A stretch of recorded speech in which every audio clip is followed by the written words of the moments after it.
Today we will discuss another tragic play by William Shakespeare, Othello. It is one of the four greatest tragedies of William Shakespeare. The full title of the play is The Tragedy of Othello, the Moor of Venice. Moor means a person who doesn't belong to the same race. In this play, you can say that Moor means Othello. Othello who doesn't belong to the race of Venus, who is considered inferior to the race of Venus. एक और बात, play की setting Venus में की गई है. It's not Venus, it's Venice, a city of Italy.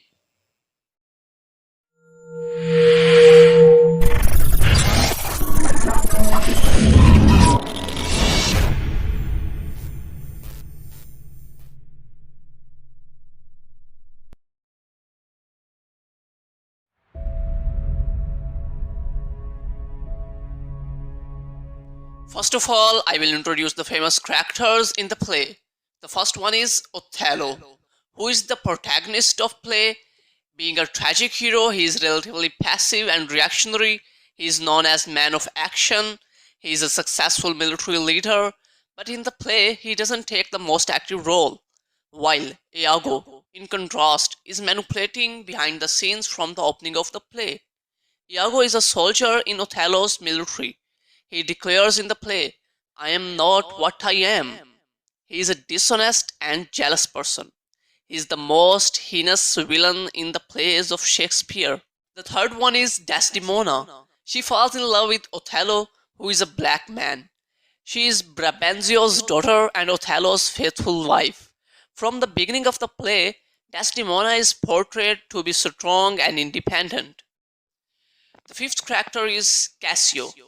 Michael Cassio is another character in the play who has recently been appointed as Othello's honorable lieutenant and is given this rank over Iago. He is a handsome, light-hearted and good-natured young fellow. His weaknesses are that he is a lightweight when it comes to drinking, and other one is that he is a little too much of ladies' man. The sixth character is Roderigo. Roderigo is another character who is in love with Desdemona. He is wealthy and foolish man. Another character, Emilia, is the wife of Iago, who later becomes maidservant of Desdemona. Montano is the governor of Cyprus.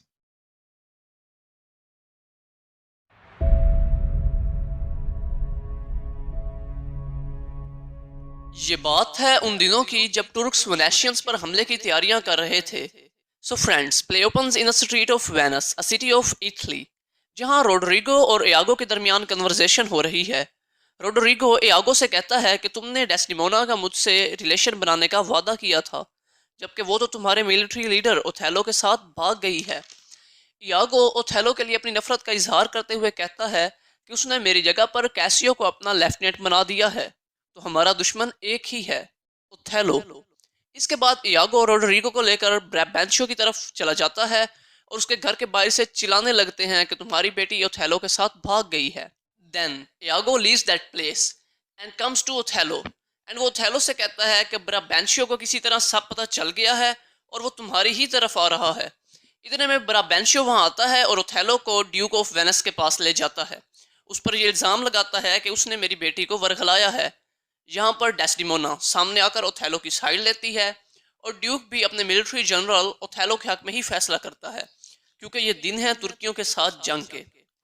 In the rising action of the play, Othello Cyprus की तरफ रवाना होता है और Desdemona उसके साथ सफर का इरादा करती है. अगले दिन इयागो, उसकी वाइफ इमिलिया, कैसियो, रोड्रिगो और डेस्डिमोना ओथेलो से पहले साइप्रस पहुंच जाते हैं. यहाँ कैसियो डेस्डिमोना का हाथ अपने हाथ में लेता है, महज हाल अहवाल पूछते हुए, एज अ ग्रीटिंग्स. बट यहाँ से इयागो को एक आइडिया मिल जाता है कि ओथेलो और कैसियो से कैसे बदला लेना है, कैसे उनको लड़वाना है.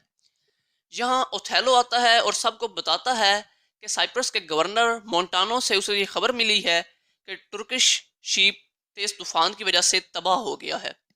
बस उसी शाम वो इस खुशी में एक सेलिब्रेशन करते हैं, जिसमें इयागो चालाकी से कैसियो को शराब पिला देता है और रोड्रिगो को इस बात पर माइल कर लेता है कि वो कैसियो से लड़े.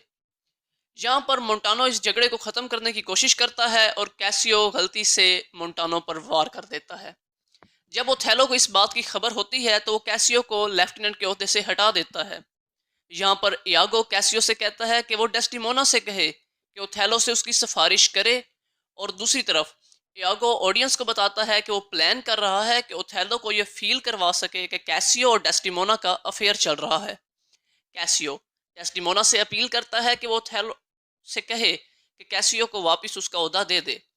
अब डेस्टिमोना ओथेलो से कहती है कि कैसियो वाले मामले पर एक दफ़ा नजरसानी कर ले।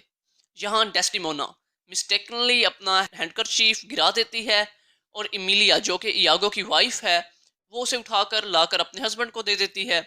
इयागो इस रुमाल को कैसियो के कमरे में रख देता है जहाँ वो कैसियो को पड़ा मिलता है। दूसरी तरफ इयागो ओथेलो को इस बात पर माइल कर लेता है कि उसके इल्म में आया है कि डेस्टिमोना कैसियो के साथ उसके रूम में सोई है या सोती है, जिस पर ओथेलो गुस्से से आग बगोला हो जाता है। इस कहानी के क्लाइमैक्स में यागो उसी रात कैसियो और रोड्रिगो के दरमियान एक और फाइट करवाता है जिसमें कैसियो मारा जाता है और रोड्रिगो को भी यागो खुद मार देता है। उसी रात ओथेलो डेस्टिमोना से बेवफाई का बदला लेने के लिए डेस्टिमोना के मुंह पर तकिया या रुमाल देकर उसे भी मार देता है। In the following action of the play Emilia को अपने हस्बैंड यागो के सारे करतूतों के बारे में पता चल जाता है और वो ओथेलो को इस सब से आगाह करती है। जहां ओथेलो को यह पता चलता है कि उसे यागो ने मैन्युपुलेट किया है, उसे यूज किया है। वो यागो को मारने की कोशिश करता है बट यागो इमिलिया को सामने कर देता है और इमिलिया की डेथ हो जाती है। यागो वहां से फरार हो जाता है। फिर ओथेलो खुद पर वार करके खुद को मार देता है और इसके बाद यागो को भी अरेस्ट कर लिया जाता है। इसी के साथ हमारी आज की ये ट्रेजेडी अपने इख्तिताम को पहुंची। शुक्रिया।